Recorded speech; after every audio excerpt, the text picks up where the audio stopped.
తెలుగు రాష్ట్రాలలో పెను సంచలనం సృష్టించిన సాఫ్ట్వేర్ ఇంజనీర్ విజయారెడ్డి అదేవిధంగా వారిద్దరు పిల్లలు ఆత్మహత్య కేసు మిస్టరీ ఇంకా కొనసాగుతూనే ఉంది. 6 రోజులుగా పోలీసులు జల్లెడ పడుతున్నారు. అసలు అర్ధరాత్రి ఏం జరిగిందనేటువంటి అంతు చిక్కడం లేదు ఆ ప్రశ్నే.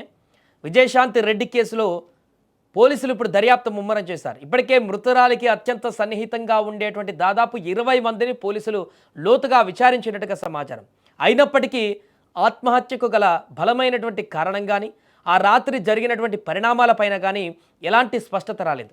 ఆమె నివాసం నుంచి రైల్వే ట్రాక్ వరకు ఉన్న సుమారు 100 సీసీటీవీ ఫుటేజీలను కూడా పోలీసులు క్షుణ్ణంగా పరిశీలించారు. ఆమె ఏ రూట్లో వెళ్ళేటప్పుడు ఎవరైనా అనుసరించారా ఎవరినైనా అనేటువంటి కోణంలో కూడా విజువల్స్ తనిఖీ చేసినా కూడా ఇప్పటివరకు పోలీసులకు ఎలాంటి కీలకమైన క్లూ కూడా లభించలేదని తెలుస్తోంది. ఈ కేసులో అత్యంత విషాదకరమైన మిస్టరీగా మారినటువంటి అంశం ఇద్దరు పిల్లలను ఆమె ఆత్మహత్యకి ఎలా ఒప్పించారు, లేక వారే ఇష్టపూర్వకంగా తల్లి వెంట వెళ్ళారా అనే కోణంలో పోలీసులు క్లారిటీ కోసం ప్రయత్నిస్తున్నారు. ఘటనా స్థలంలో తగినటువంటి ఆధారాలు దొరక్కపోవడంతో రైల్వే పోలీసులు నేరుగా విజయశాంతి రెడ్డి నివాసాన్ని తనిఖీ చేయాలని భావిస్తున్నారు. ఇంట్లో ఏవైనా క్లూస్ దొరుకుతాయా అనే అనుమానంతో జల్లెడ పట్టనున్నారు. పర్సనల్ డైరీలు లేదా ఎలక్ట్రానిక్ గ్యాడ్జెట్స్ లభ్యమైతే కేసు ఒక కొలిక్కి వచ్చే అవకాశం ఉందని భావిస్తున్నారు. ఇప్పటికే మొబైల్ ల్యాప్టాప్ స్వాధీనం చేసుకున్నారు. మృతుల మొబైల్ ఫోన్ కాల్ డేటా మరియు సోషల్ మీడియా ఖాతాలను కూడా ఇప్పుడు విశ్లేషిస్తున్నారు. ఆత్మహత్యకు ముందు ఆమె ఎవరితో మాట్లాడారు, చివరి రోజులలో ఆమె ప్రవర్తన ఏ రకంగా ఉంది అనే విషయాలను కూడా సేకరించడం ద్వారా ఈ సంచలన కేసులో మిస్టరీని ఛేదించాలని కూడా పోలీసులు చూస్తున్నారు. అయితే విజయారెడ్డి తన చావుకు వెనుక ఎవరూ కారణం కాదు, ఒంటరితనం వేధిస్తుంది అనేటిది చెప్పినప్పటికీ కూడా ఒంటరితనం అనే పదాన్ని ప్రస్తావించినప్పటికీ దర్యాప్తు సంస్థలను ఇది పూర్తి కారణంలా అనిపించడం లేదు. వాటి కూడా ఆర్థికంగా ఎలాంటి లోటు లేదు, కుటుంబంలోనూ కలహాలు లేవు. మరి అలాంటి స్థితిలో కేవలం ఒంటరితనమే ఒక తల్లిని ఇంతటి దారుణానికి పురిగొలుపుతుందా అన్నదే పెద్ద ప్రశ్న. ఎందుకంటే ఆమెతో పాటు ఇద్దరు పిల్లల్ని కూడా తీసుకుపోయేంత దారుణమైనటువంటి ఒంటరితనం ఏముంటుంది? అసలు ఆ ఒంటరితనం భర్త దూరంగా ఉండడం వల్ల కలిగిందా, లేక తన సమస్యను ఎవరికీ చెప్పుకోలేక తనలో తాను కుమిలిపోవడం వల్ల ఏర్పడిందా?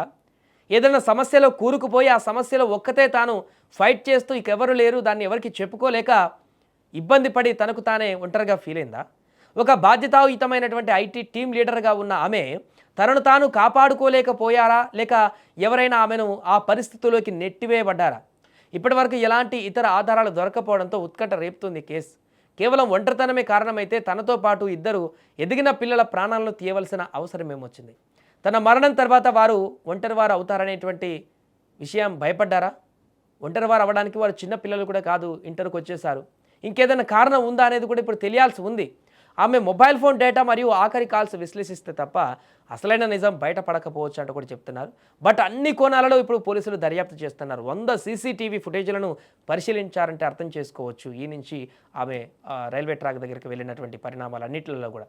మధ్యలో ఇంకెవరైనా కలిసారా, ఎక్కడైనా అనుసరించారా, రకరకాల ప్రయత్నాలలో కూడా ఈ యొక్క కేసును దర్యాప్తు చేస్తున్నారు. ఎక్కడైనా చిన్న క్లూ దొరుకుతుందా అని చెప్పేసి. ఎందుకంటే తనకు తాను ఒంటరితనంతో చనిపోయాననేటువంటి విషయాన్ని మనం యాక్సెప్ట్ చేయలేకపోతున్నాం కాబట్టి ఇంకేదో కారణం ఉండే ఉంటుందనేటువంటి ఒక ఆలోచనకు వెళ్ళాం కాబట్టి ఆ కారణాన్ని అన్వేషించడం కోసం జరుగుతున్నటువంటి ప్రయత్నాలు చాలా లోతుగా వెళ్తున్నాయి. అయినా ఎక్కడ కూడా తోక దొరకట్లేదు.